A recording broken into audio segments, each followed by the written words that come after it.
warahmatullahi wabarakatuh. Perkenalkan, nama saya Alfiana Putri Anggrani, mahasiswi Universitas Hairun Ternate, Fakultas Ekonomi dan Bisnis. Jadi di sini saya akan membahas tentang metodologi. Metodologi bukanlah sekedar tentang studi metode penelitian masyarakat tertentu, melainkan perspektif untuk memahami bagaimana individu membangun realitas sosial sehari-hari.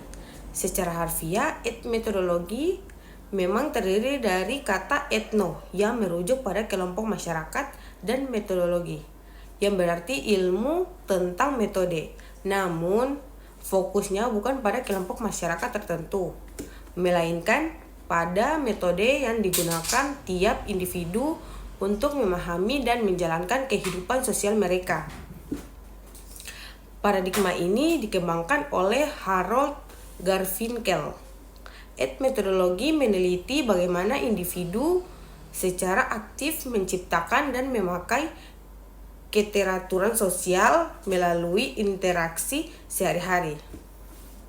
Misalnya, secara orang berkomunikasi, bersikap, dan mengambil keputusan dipandang sebagai proses individu memberikan makna terhadap situasi sosial yang mereka hadapi.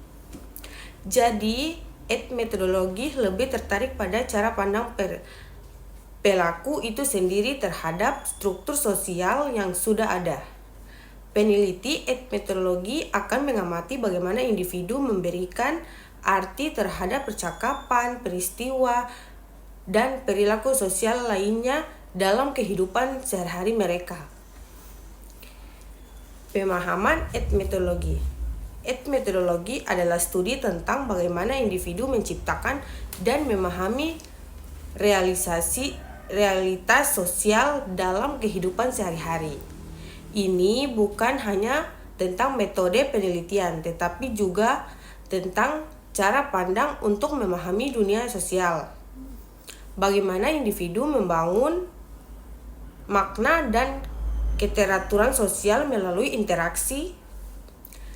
Metodologi berfokus pada cara individu menggunakan pengetahuan dan akal sehat mereka untuk memahami dan bertindak dalam situasi sosial. Anggapan bahwa realitas sosial tidak objektif.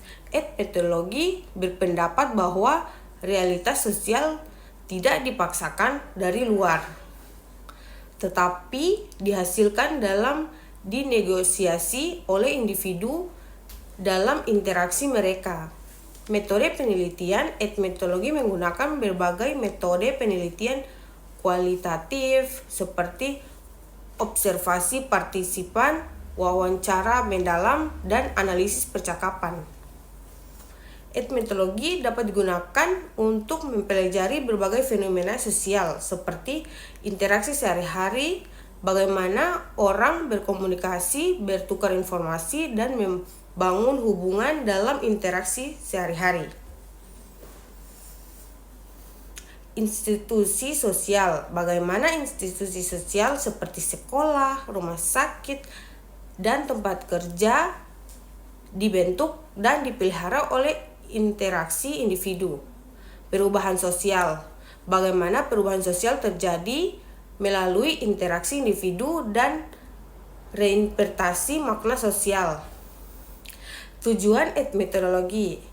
Metodologi memiliki beberapa tujuan utama, yaitu yang pertama, memahami bagaimana individu membangun realisasi sosial.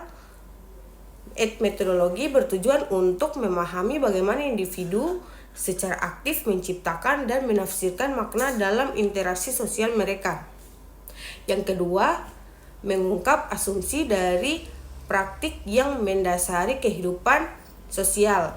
Metodologi bertujuan untuk mengungkap asumsi dan praktik yang mendasari kehidupan sosial yang sering kali disadari oleh individu. Yang ketiga, mengembangkan teori tentang bagaimana realitas sosial dihasilkan. Metodologi bertujuan untuk mengembangkan teori tentang bagaimana realitas sosial dihasilkan dan dinegosiasikan oleh individu dalam interaksi mereka. Ruang lingkup metodologi. Etnometeorologi memiliki ruang lingkup yang luas yang mencakup berbagai aspek kehidupan sosial. Berikut beberapa contohnya.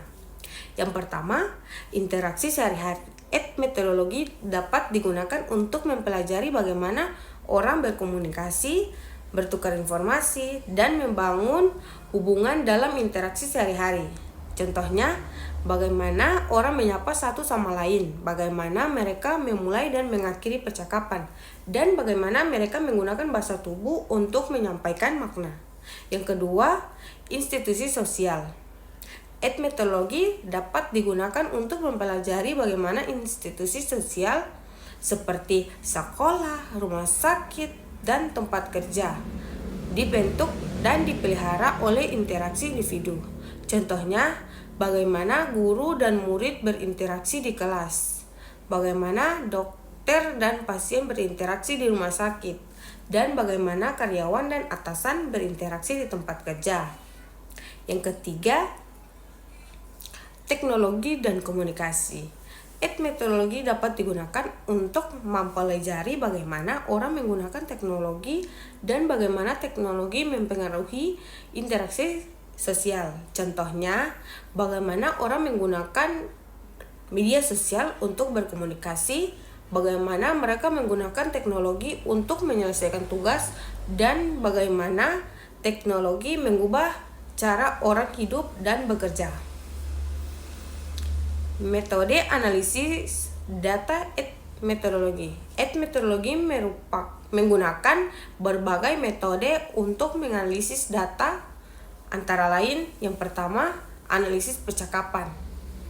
Etnometeorologi sering menggunakan analisis percakapan untuk mempelajari bagaimana orang menggunakan bahasa untuk membangun struktur dan makna dalam percakapan.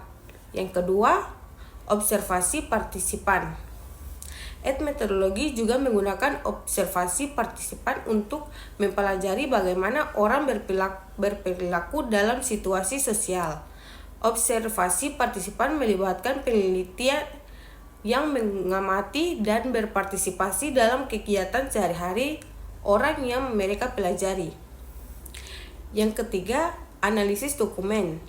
Etnometeorologi juga menggunakan analisis dokumen untuk mempelajari bagaimana orang menggunakan bahasa dan teks tertulis. Jadi, kesimpulan etnometeorologi adalah alat yang berharga untuk memahami bagaimana individu dan masyarakat membangun realitas sosial. Etnometeorologi dapat digunakan untuk mempelajari berbagai fenomena sosial dan memberikan kontribusi penting bagi ilmu sosial. Dan itu saja penjelasan yang bisa saya sampaikan. Wassalamualaikum warahmatullahi wabarakatuh.